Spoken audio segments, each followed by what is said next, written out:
Rashad, why you didn't Anyways, hit me up? Rashad. Hey, Rashad. What's up, Rashad? Thank you, Rashad. brother, I love you, brother. What's up, Rashad? What it do, boy? Hey, Rashad. My name is Rashad Milliganbooking. This is the channel. This is the world of 10K subs. Now, like I said, you see by the title, it's a quick stream. Literally going to be like 15 minutes, 5 to 15 minutes, because I'm running late. The game has already tipped off. I need to get dressed and run downtown to the game, everything like that. You know what I mean? So that's probably going to be about 30 minutes. So my goal is to get there by halftime. Be there second half. Be there for post game. Do what I need to do my job. Get back home. Work on that. Put that up for the people in the area, and then continue on, right? And then go to the office in the morning. Goodness gracious, back to backs. This is only one back to back too. Like the NBA schedule is just crazy. Anyways, that's besides the point. I want to continue talking about what I was talking about on this short with the Drewski thing, bro. Drewski jokes on everybody. They're jokes. They're literally jokes. Drewski has joked on, like the comment said, the Israelites. Drewski has joked on the rednecks. Drewski has joked on kids who go to college. Drewski has joked on kids who are in a fraternity. Drewski has joked on people in the Divine Nine culture and groups and all of these things. Drewski has joked on rappers. Drewski has joked on club promoters. He's joked on security guards. Drewski's literal entire career is just making fun of people. That's all he does. He just imitates and makes fun of people. As soon as he comes for the church house, more specifically, the black church house, it's a problem everywhere. It was a problem when he did it with the Qs. Y'all remember that with the Q dolls? If you want outside, you want outside. But he did a skit on the Q dolls. The Q dolls got mad at Drewski. They came out with a whole statement, and Drewski was still throwing up the hooks. They're jokes, bro. He's a comedian. He's portraying like life between the perspective of his eyes, and he's interpreting that and then presenting it back out through the form of comedy, bro. That's all it is, dude. And for the reason, like, I just see these people get so offended and like, man, the church, we got to do a better job. It's like I said, roasting. You would think when you first get roasted, it's like your insecurity is like, dang, maybe I do. I teach. Hey, I do need to get out here. I do need to, right? You get really in your head. You know what I'm saying? Exactly. Nobody's safe from these jokes. Thank you, Laisha Cute and Paxful. Nobody's safe from these jokes. So you like I said, you grow up, you get roasted the first time, you like, dang, my hair really that like my hair really patted down. What's happening, Stephanie? My hair really patted down. Like maybe I do need to pick out my hair a little more. I'm just talking about things obviously right now. Anyway, you say that, and then you see someone who you think might have it all together, and you see them get roasted, and you're like, dang, anybody can get. That's just what it is. Everybody can get made fun of. That's what comedy is. He's a comedian. He's gonna joke on you. He's gonna joke on him, her. If we sitting in a room together with the comedian gonna go one by one and roast every single person. Does that mean that there needs to be a serious discussion on the man? Hey, we need to talk about the shoes we buy because our shoes looking a little dusty. We need to make sure don't nobody talk about our shoes. No, it's a joke. That's what it is. It's a joke. If you don't talk about your if you get some new shoes and you talk about your shoes being old, he gonna talk about your shoes looking like they just came out the box. You just bought them shoes wanted today. When you buy them shoes today? How do I get my teeth so white? I'm trying to get like you. Okay. All right. This is what I do. So I brush my teeth with the regular toothpaste, right? I do that, right? Then I rinse my mouth out. Wash my mouth with the mouthwash. Then I go second time with the whitening toothpaste. This time I get the whitening toothpaste, the bacon hammer, whatever the case, and I put it on the little automatic toothbrush. It's a whole separate toothbrush. I use 2 toothbrushes. And I go, and I only do that much with my teeth because I'm on camera all the time. You know what I'm saying? I'm on YouTube all the time. That's why I do that with my teeth and stuff like that. And plus, it's one of the like compliments I always got growing up. So I like want to make sure that I preserve that. Now my teeth from certain angles, they still be looking messed up now. Like see right here, because they get a little over and stuff like that. So they ain't perfect. But I do love I take part of that. Anyways, back to this Drewski thing, bro. So it's like, bro, like y'all gotta chill, man. It don't need to be no dang church town hall with the black churches of America and sitting down on what we need to do better as a church to improve our PR and everything. Like, bro, come on. Like, if anything, the church is they still need to focus on the most how do we get people to come back in these doors other than 2819 post 2020? Post everybody going home and having to consume all their church services from the crib on live stream. It's been tough for a lot of these churches to get those people to come back in. Everybody except for 2819 in Atlanta. That's the only church that's been able to get more people in the door after 2020 than before 2020. So you got to look at what they're doing right, you know, their social media, their marketing, what is pulling people in and what makes their church so popular. And I feel like that is more a productive conversation and thing to focus on, as opposed to how do we make Drewski like us and appeal to us and address a lot of the flaws that Drewski pointed out. A lot of the flaws that Drewski pointed out, it doesn't even directly have to do with the church. It's just black people. Black people in general are just extra. We extra. I'm saying me too. We extra. We go over the top. We do cartwheels and stuff. Like we do, yeah. Like we do all the dances. We make the dances up. We rap. We freestyle everywhere. We make jokes everywhere when we're not supposed to make jokes. That's just black people, bro.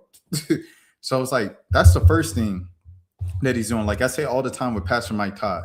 There's nothing wrong, I don't think, with Pastor Mike Todd. Now, he said some things that you might not agree with that might not be biblical. It's like, okay, this ain't biblically based. You need to be careful when you're in that pulpit. Everything you need to say, it need to come from contextual evidence from the Bible.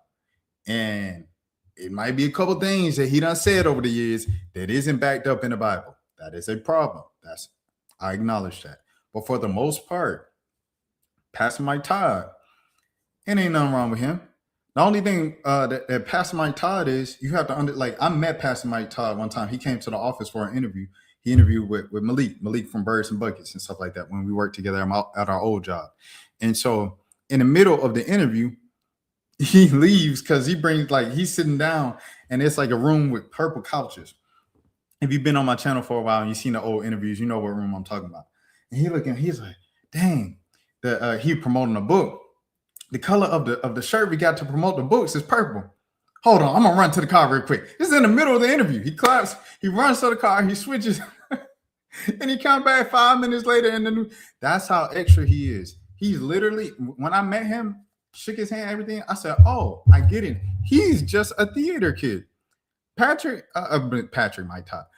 Mike Todd is just a preacher kid, a theater kid who has found his way into ministry. That's all he is. So it's like when people go crazy on Pastor Mike Todd and this and that, it's like, bro, that's literally just his personality, bro. Some people are extra. Some people are this. Some people are mild. Some people are quiet. Some people are shy. The walks of life and people who are chosen and the people who go into ministry, I like on both sides. Whatever you can decide, the divine feminine, whoever who decide to pick out these folks to be in ministry, right? They come from all walks of life. So everybody gonna be different. Ain't nobody gonna be the same. Some people gonna be over theatrical. That's just what they are. That's their personality. They're gonna bring that over into their ministry, into their church, because that's who they are as a person. They said Mace when he was the pastor of Vision ATO or whatever for them couple months, had a cousin that went over there, and she said that Mace was like, "Yeah, we're gonna be the biggest in Atlanta," and he came in fur coat, everything. And she was like, "I never seen a pastor this the flashy and all about we're gonna be the biggest, we're gonna be the best," and all that. And that's just Mace's personality.